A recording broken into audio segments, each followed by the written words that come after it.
De seguido voy a pedirle que por favor se ponga de pie, busquen su Biblia, el Salmo número 119, y vamos a leer los versos 33 y 34.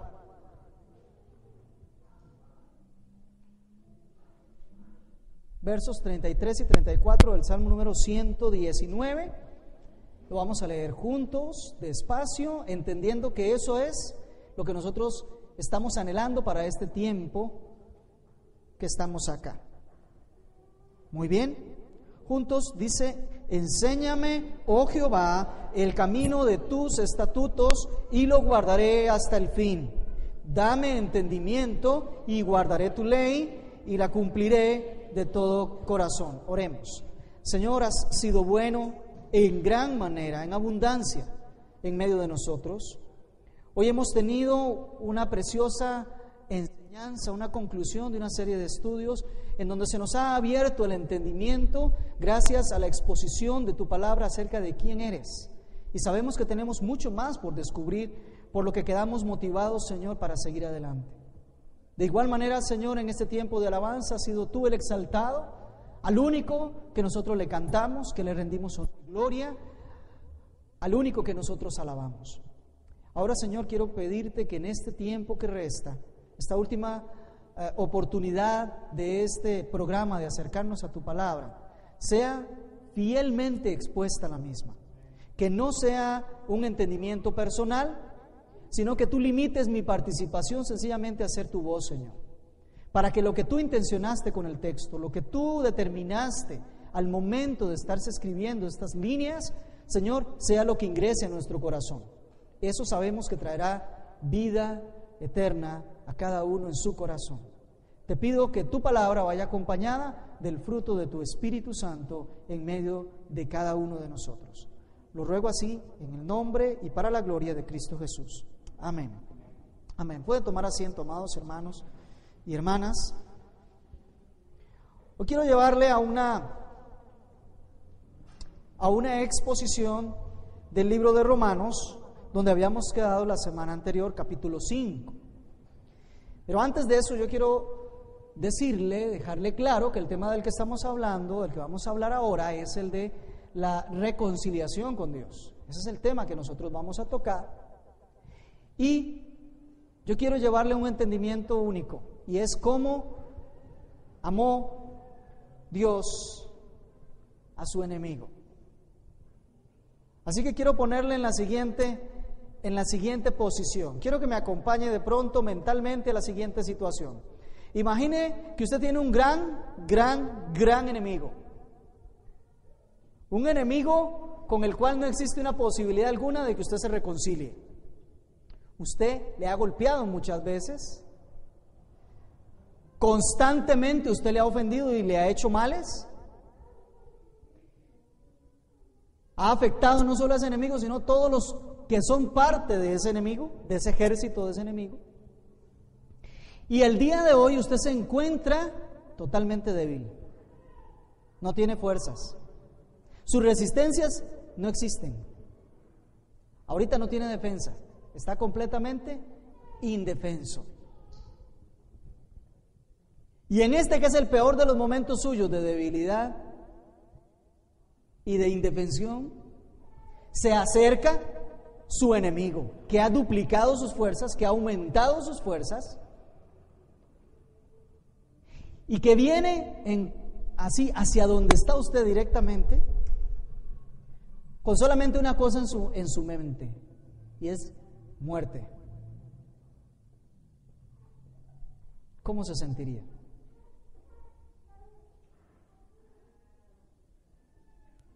Es serio, ¿verdad?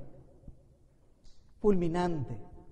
No tenemos para dónde escoger. Bueno, muy bien. Yo quiero hoy que usted tome la conciencia del gran enemigo que es Dios. Vamos por favor al capítulo 5 y del verso 6 en adelante vamos a leer hasta el 11. Estuvimos hablando la semana anterior de lo que significa la justificación, de todo lo que conlleva la justificación, que produce paz con Dios, que produce el estar firmes en la esperanza en Él. Pero hoy vamos a hablar cómo Dios hizo eso. Verso 6 del capítulo 5. Porque Cristo, aun cuando éramos débiles, a su tiempo murió por los impíos. Ciertamente apenas morirá alguno por el justo, con todo pudiera ser que alguno osara morir por el bueno. Mas Dios muestra su amor para con nosotros en que, siendo aún pecadores, Cristo murió por nosotros. Pues mucho más, estando ya justificados en su sangre, por Él seremos salvos de la ira. Porque si siendo enemigos fuimos reconciliados con Dios por la muerte de su Hijo, mucho más estando reconciliados seremos salvos por su vida. Y no solo esto, sino que también nos gloriamos en Dios por el Señor nuestro Jesucristo, por quien hemos recibido ahora la reconciliación. Yo quiero llevarle a ese punto, a ese momento en donde su máximo enemigo llegó hasta usted. ¿Cuándo fue ese momento en que Dios le amó? Yo quiero llevarle hasta ahí. Y lo primero que quiero que recordemos es que el pecado vive en el ser humano. Voy a ponerlo en otros términos. La esencia misma del ser humano es ser pecador. Y cuando hablo de la esencia, hablo de todo aquello que está ahí permanente cuando quitamos lo periférico, ¿verdad? Cuando quitamos todo lo que está fuera del ser humano y nos adentramos en las profundidades, ahí lo que encontramos es a un pecador, a una pecadora, a una persona mala. No hablemos de experiencias, insisto, quitamos las experiencias de vida de cada uno, vamos a quedarnos en la esencia. Quitemos las oportunidades que ha tenido uno y otro. Pongámonos en igualdad absolutamente todos. Llegamos a la esencia y el ser humano tiene en sí mismo el pecado. Ahí habita, ahí vive. Por eso el ser humano es malo. Y no lo digo yo, lo dice el mismo Dios. Cuando nosotros podemos ir a Génesis capítulo 6 y verso 5, nosotros en el capítulo 6 empezamos a ver cómo Dios ordena el diluvio universal. ¿Se acuerda usted de eso? Cuando Dios decide eliminar de la faz de la tierra toda vida, no solo de los hombres y las mujeres, sino de los animales, de las plantas, todo lo que sea vida. Pero tiene una causa, y en el verso 5 Él nos dice: y vio Jehová que la maldad de los hombres era mucha en la tierra, y que todo designio del corazón de ellos era de continuamente solo el mal. El ser humano tiene en su corazón el mal. Y amado hermano, eso es algo que hoy nosotros tenemos que tener suficientemente claro. El ser humano es malo. Por definición, al decir ser humano, se dice malo, se dice pecador. El designio del corazón del hombre, dice Dios, el designio del corazón del hombre es de hacer continuamente el mal. Así que el pecado no es un producto fuera del ser humano. No es por las experiencias que has vivido, no es porque el entorno te ha hecho malo, no, es que está interno, es dentro del ser humano. Ahí está el mal. Ahí mismo en Génesis capítulo 8 y verso 21 dice: porque el intento del corazón del hombre es malo desde su juventud. Y recordemos el Salmo 51:5, cuando David dice: he aquí en maldad he sido formado y en pecado me concibió mi madre. Es decir, desde el vientre ya el ser humano viene gestándose con maldad interior, interna, impresa, no se lo puede quitar. Y no lo recibe una vez que nace. El ser humano es malo, es pecador, perverso. Jesús mismo dijo en Mateo capítulo 15, verso 9, porque del corazón salen los malos pensamientos, los homicidios, los adulterios, las fornicaciones, los hurtos, los falsos testimonios, las blasfemias. Todo eso sale de un solo lugar, el corazón del hombre. Así que el grave problema del hombre no está fuera de él, está dentro de él. Es algo que no va a recibir por el entorno, sino que el entorno le va a favorecer para que termine de producir lo que ya tiene adentro. Es maldad, es continuamente el mal. Y el problema con esto es que ese pecado, esa maldad del hombre, lo constituye en enemigo de Dios. Lo hace enemigo de Dios. O pone a Dios como enemigo de ese hombre, para que lo entienda bien. Romanos 1:18, que continuamente hemos estado recitando, dice: porque la ira de Dios se revela desde el cielo contra toda impiedad e injusticia de los hombres, que detienen con injusticia la verdad. Pero yendo un poco más allá, quiero leer el capítulo 2 del 5 al 9. Pero por tu dureza y tu corazón no arrepentido, atesoras para ti mismo ira para el día de la ira y de la revelación del justo juicio de Dios, Dios, el cual pagará a cada uno conforme sus obras. Vida eterna a los que perseverando en hacer el bien busca gloria, honra y inmortalidad, pero ira y enojo a los que son contenciosos, no obedecen a la verdad, sino que obedecen a la injusticia, tribulación y angustia sobre todo ser humano que hace lo malo. Eso es lo que Dios dice. Así que por definición el ser humano no solamente es malo, no solamente su corazón tiene maldad, es perverso, sino que por definición todo ser humano tiene un enemigo, es Dios. Y no estoy hablando de un enemigo como un virus, que usted lo ataca con algunas medicinas. No estoy hablando de un enemigo como el vecino o la vecina, que usted deja de hablarle y no pasa más.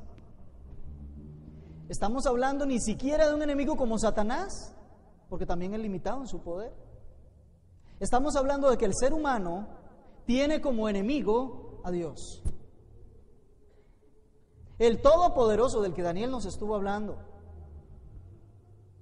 el Altísimo, el dueño de todas las cosas, el que todo lo controla, ese es el enemigo del ser humano. ¿Y por qué? Porque la maldad del hombre, de la mujer, provoca a Dios, ofende a Dios, y Dios se constituye en el enemigo. Ese es el grave problema que nosotros tenemos como seres humanos. Pero no solo eso, vamos al verso ahora sí que estábamos leyendo, el verso 6. Porque Cristo, aun cuando éramos débiles, el ser humano en su estado natural, en su estado pecaminoso, no solamente es malo, no solamente es pecador y no solamente tiene un enemigo que se llama Dios, sino que además se encuentra en un estado de completa debilidad. Dígame, ¿qué fuerza puede tener un ser humano contra Dios? ¿Qué puede hacer el ser humano para vencer a Dios? ¿De dónde tomará fuerzas para contrariar al Todopoderoso? Para resistir a Dios. De hecho, el ser humano no solamente es enemigo de Dios, sino que es un enemigo débil, sin fuerzas. Es un enemigo sin ninguna capacidad, está derrotado ya.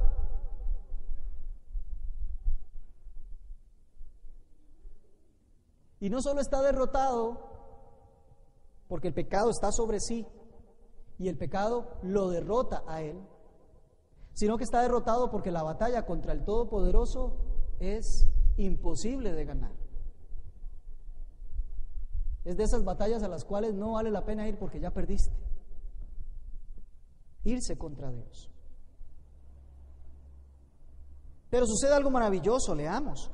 Porque Cristo, aun cuando éramos débiles, ¿qué hizo? ¿Qué hizo? ¿Aprovechó la debilidad del ser humano para devastarlo? No. Dice Pablo que cuando éramos, y hace una diferenciación, dice Pablo, hay un grupo, hay una cantidad de personas que éramos débiles, porque compartíamos las mismas condiciones de todos los seres humanos. Pero, y ahí es donde está el detalle, a su tiempo Cristo murió por los impíos. Ahora yo le pregunto, y vea qué interesante, ¿dónde está la lógica de Dios? Tiene un enemigo vencido, un enemigo débil y sin fuerzas, que lo ha ofendido continuamente con solo estar respirando cada día. Y lo tiene frente a sí. Él, en todo su poderío, se acerca y hace algo totalmente ilógico. ¿No le parece? Ahí dice que a su tiempo murió por los impíos. ¿Qué le parece? Teniendo al enemigo derrotado Dios, tirado en el suelo y de rodillas, se acerca para morir por todas las ofensas que ese enemigo le ha dado, le ha hecho. Interesante. Rescatemos un punto que no se puede quedar por ahí. A su tiempo. Porque Dios había determinado que en un tiempo iba a realizar la obra milagrosa en favor de su enemigo, en beneficio de su enemigo. Y veamos esa lógica cómo funciona, verso 7. Ciertamente, apenas morirá uno por el que sea justo. Entonces dice Pablo, entremos en una lógica razonable. Es lógico que alguien muera por otro que es justo. Eso es lógico, es razonable. Que alguien pueda dar su vida por un justo. Está bien. Sonaría lógico. Muy estoico, muy heroico, muy lo que sea, pero que alguien dé la vida por un justo suena lógico. Todavía dice, suena más osado, menos lógico, que alguien diera la vida por alguien bueno. Todavía sonaría un poco osado que otro muera en favor de alguien que sea bueno. Todavía no justo, pero bueno. Pero lo que sí resulta altamente irracional es que Dios vaya a entregar a su Hijo por un montón de injustos, de malos, de impíos, que le han ofendido continuamente, porque tienen en su corazón el mal, el pecado. ¿Me estoy dando a entender? Y lógico es que uno muera por los pecadores, por el que me ofendió, por el que me continuamente, con solo su existencia, es de continuo el mal. Pero Él se acerca, ese poderoso enemigo, se acerca a hacer una obra inentendible, inesperada. Verso 8, mas Dios muestra su amor para con nosotros, no para con toda la humanidad, no para todo el género humano. Este no es un pasaje universal, dice para con nosotros. Dios mostró su amor. ¿Y qué hizo Dios? Mire, hizo una obra de amor, porque Dios muestra su amor para con nosotros. Dios dice, yo me estoy acercando a mi enemigo, al que está vencido, y me voy a acercar de una manera amorosa, de una manera cariñosa, de una manera bondadosa. Y no solo eso, dice, muestra su amor para con nosotros en que aun siendo pecadores, reitera lo que ya nos dijo, Cristo murió por nosotros. Ahora nosotros sabemos que esta obra de que Cristo muriera por los pecadores es una obra de amor, ¿no es cierto? Lo hemos sabido siempre, porque siempre nos dice en Juan 3:16, porque de tal manera amó Dios al mundo que dio a su Hijo unigénito. Esa es la forma en que Dios ama, dando a su Hijo para que muera por los pecadores. Es un amor práctico, es un amor verificado, demostrado a través de la muerte de Cristo. Pero un momento, Juan 3:16 también dice que para que todo aquel que en Él cree. ¿Quién no se va a perder y va a tener vida eterna? Todo el que cree. Por eso Pablo lo reduce y dice, mas Dios muestra su amor para con nosotros. ¿Quiénes somos nosotros? Los que hemos creído en Cristo. Los que lo confesamos como Señor. Los que creemos en su resurrección y que vamos a ser partícipes de esa resurrección. Y sigue hablando. Cristo murió por nosotros. Vea qué enemigo tan poderoso, fulminante, indomable, se le ocurre acercarse a su enemigo débil, morir por él. Y ahora viene la parte beneficiosa. ¿Qué le parece si la leemos? Pues mucho más estando ya justificados por su sangre, seremos salvos de la ira. Mire, yo quiero decirle que la muerte ajena le trae beneficios propios. Yo no sé si usted entiende eso. Pero una muerte ajena le trae a usted beneficios. Otro murió para que usted tenga grandes ventajas y grandes beneficios. ¿Qué le parece? Eso fue lo que pasó. ¿Cómo es que nosotros somos justificados? Porque alguien murió en lugar de nosotros. Alguien pagó. Alguien compró el hecho de que usted y yo seamos justos. El hecho de que el enemigo que tanto nosotros temíamos, ahora nos perdone. ¿Qué le parece? Le voy a recordar algo. La maldad se hereda. Otra vez, la maldad se hereda. Así que en el momento en que tenemos hijos, ya les heredamos algo por lo menos. La maldad. Así que voy a decirle que usted le debe la maldad a sus papás también. Pero no se preocupe, sus papás a los papás de ellos y ahí de continuo. La maldad se hereda. Es lo único seguro que tiene el ser humano cuando viene a este mundo. Por descendencia se tiene.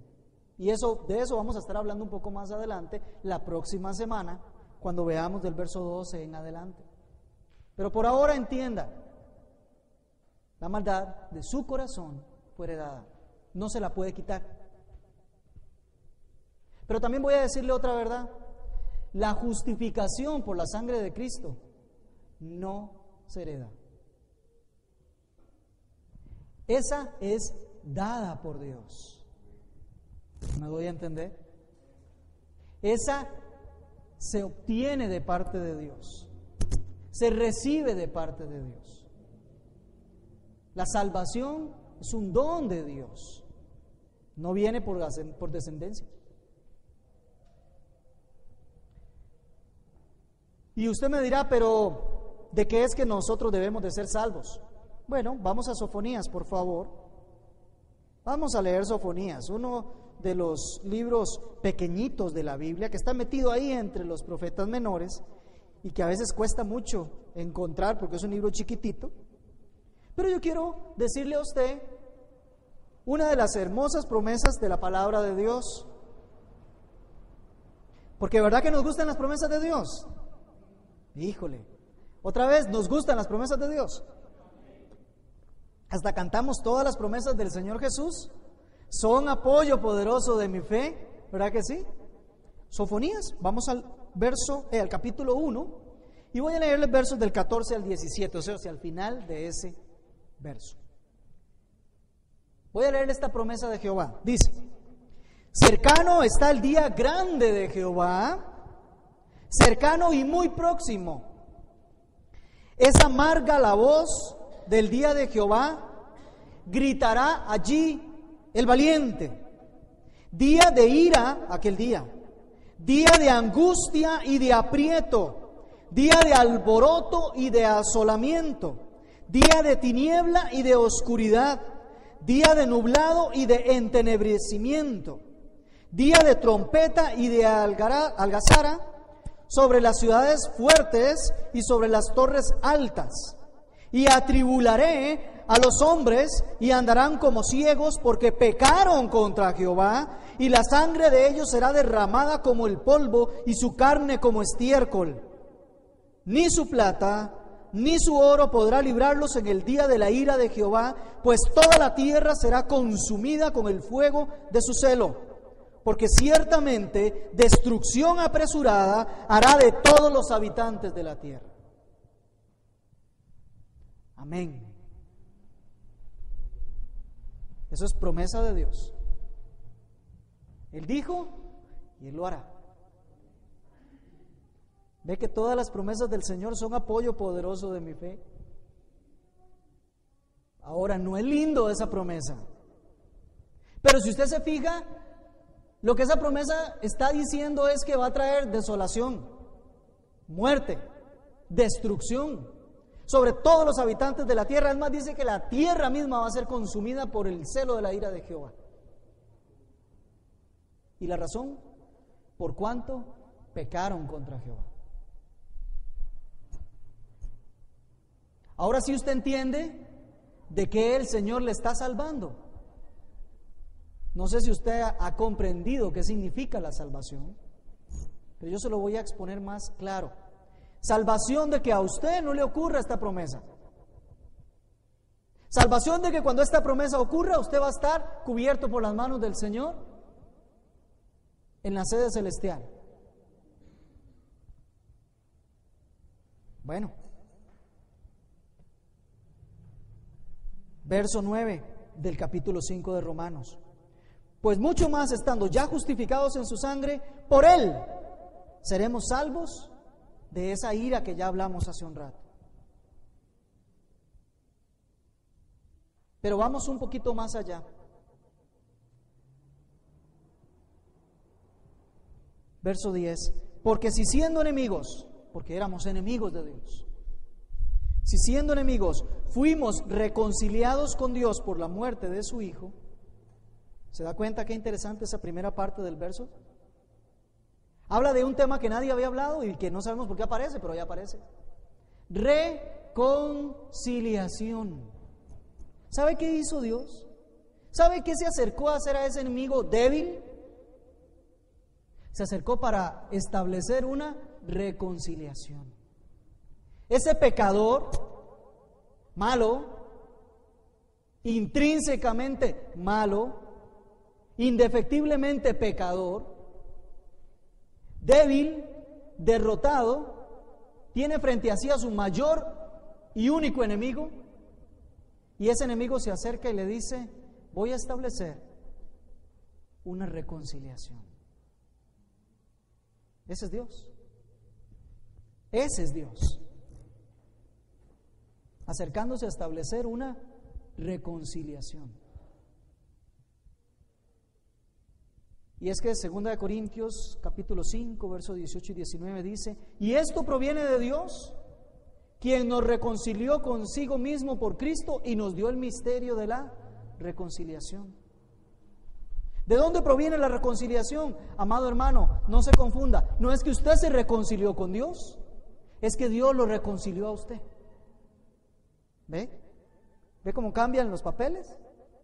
Yo no tengo el poder, el dominio, la capacidad, la fuerza de establecer una reconciliación con Dios, porque yo de continuo solamente deseo el mal. Y cada vez que practico, que deseo el mal, cada vez que esos pensamientos suben a mi cabeza desde mi corazón, en ese momento estoy ofendiendo otra vez a Dios.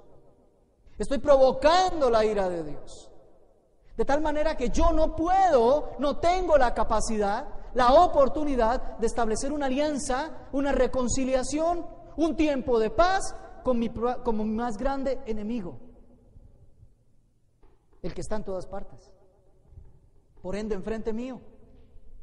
Pero sin embargo ese enemigo, que sí es todopoderoso y que es el único que tiene la capacidad, él sí provee a Jesucristo para establecer una relación conmigo, una reconciliación.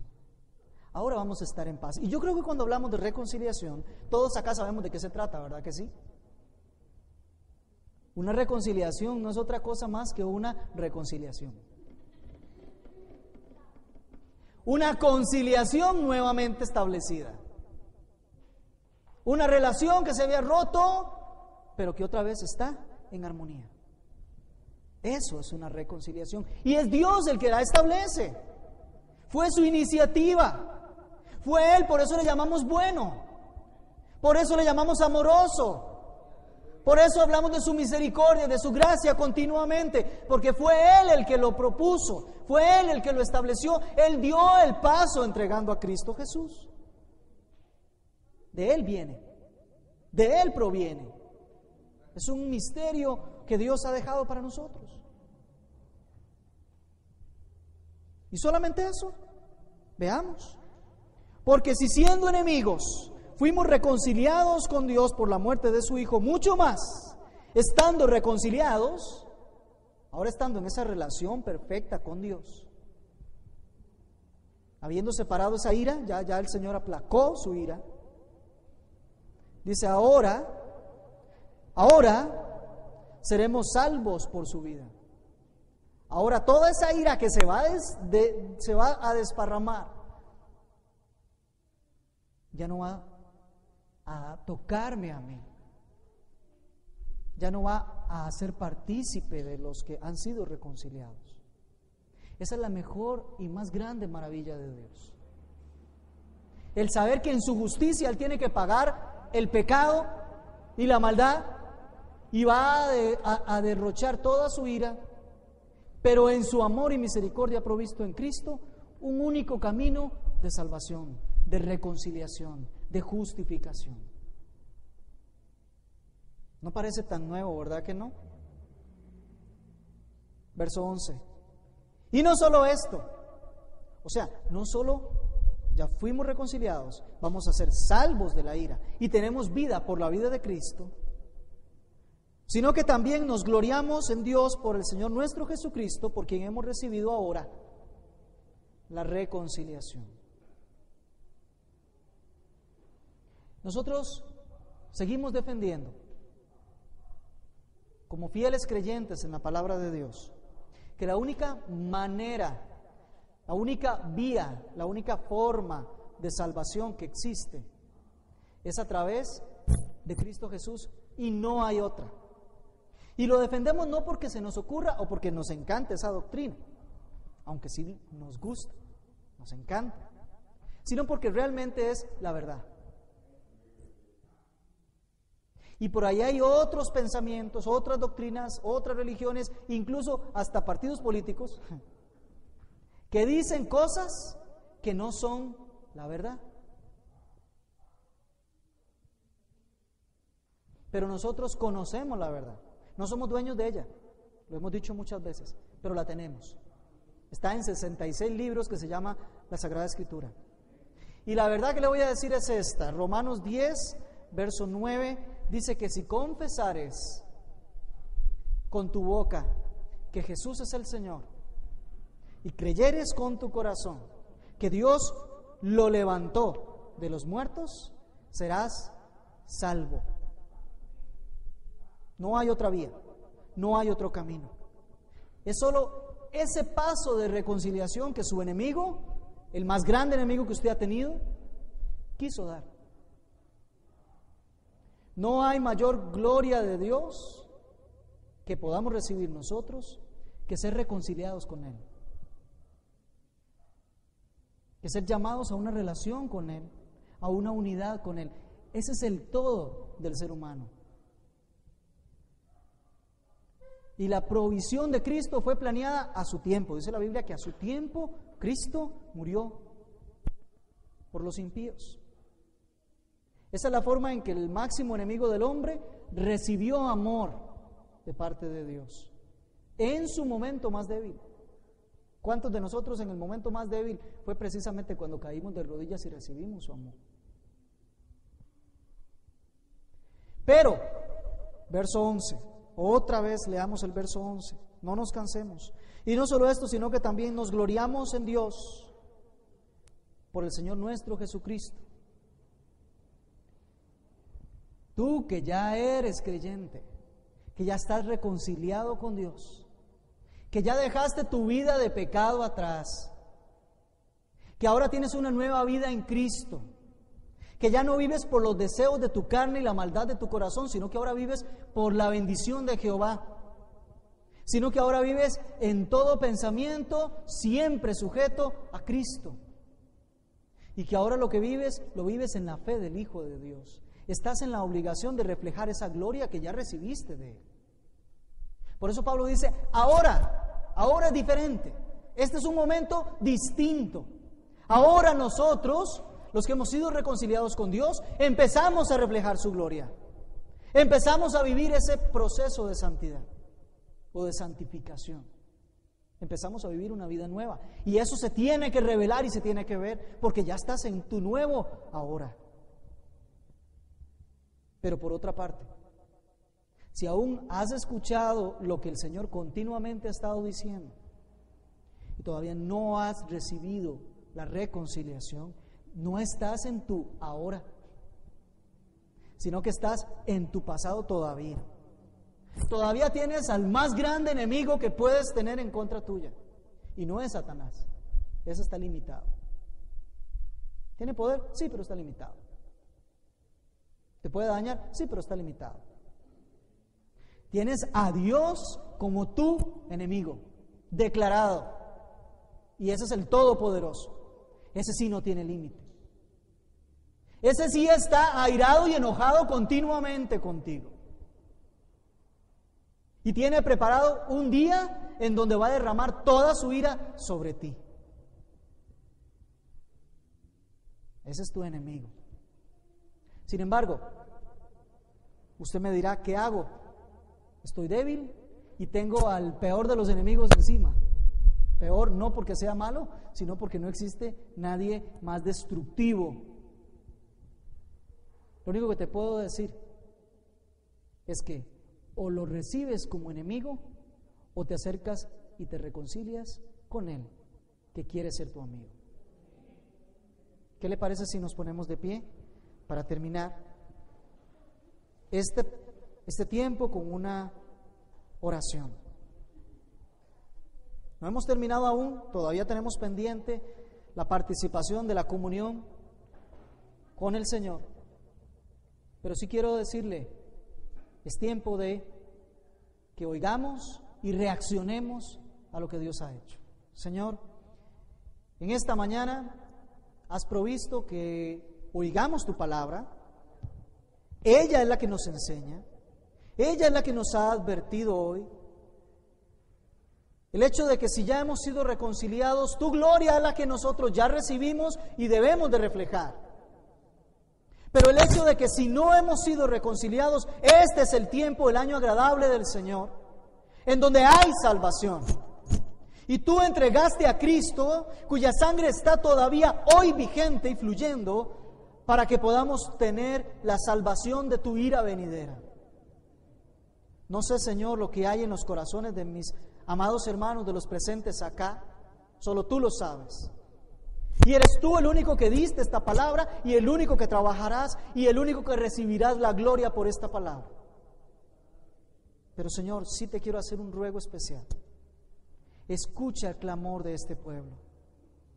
Escúchanos cuando tenemos que confesar que no hemos vivido una vida que glorifique al Padre.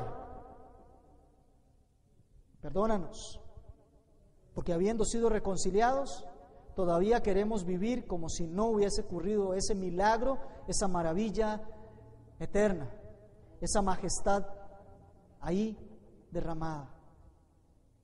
Pero Señor, también te quiero rogar de que si en esta mañana hay alguno que está alzando su voz delante de ti para decirte, Señor, anhelo esa reconciliación, no deseo esa ira, no quiero ser destruido, Señor, de verdad, el pecado que hay en mi corazón se revela y yo no quiero seguir siendo el mismo.